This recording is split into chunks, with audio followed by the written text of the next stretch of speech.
Old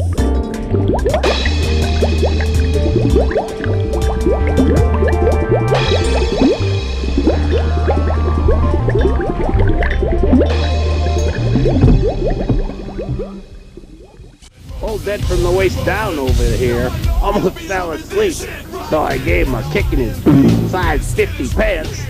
Right, some big boy? Whatever you say. Damn straight.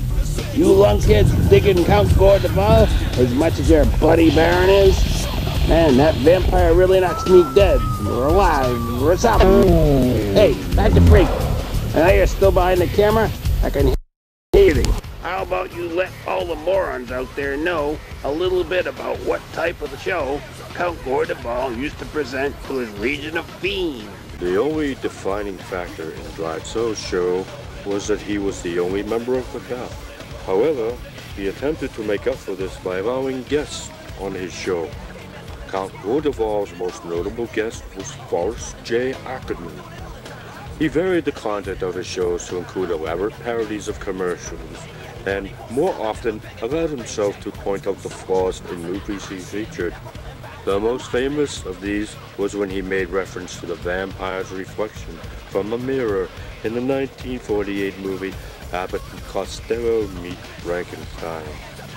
So's extensive knowledge of dark fantasy cinema would assist him in his creative endeavors in the future. Bonehead, I'd say you actually know what you're talking about.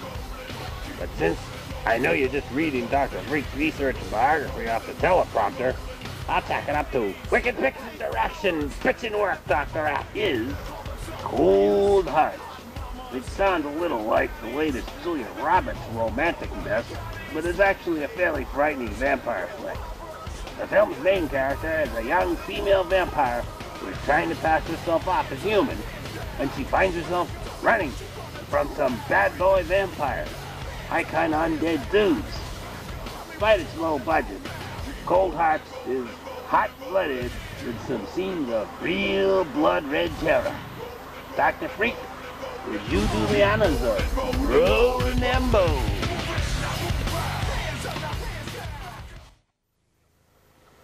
That wraps up the last of our Bloody Bee flicks.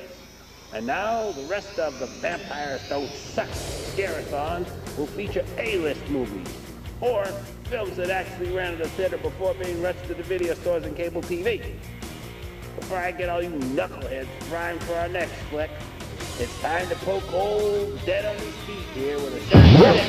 But being careful not to stab him too hard, you might pop him in his chilling chronicle of the last days of Count Gordeval.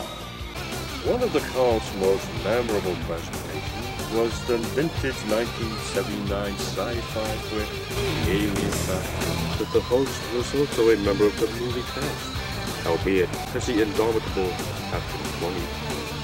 In one instance of its showing, the Count interviewed a cast member of the movie who wore a paper bag over his head to disguise the fact that it was Drive So. It is still not known if the repeated showings of Alien Factor were responsible for the cancellation of Picture Picture in 1987, or if it was just time for the Count Gordeval to go down for the count. Now Walter Cronkite, Zombzany, the former necromoron, just made a joke! This vampire film classic is 1998's Raid, an action blood-packed flick starring Wesley Snipes as a half-vampire, half-human vampire hunter. There's more bloodletting in this sick flick than you can throw a steak at, as Blade goes up against a whole group of vampires who are trying to turn the entire human race into vampires by summoning La Madre the Blood. Strap yourselves into your coffin, fools, because Blade cut quick, deep, and long. Let the bloodletting begin.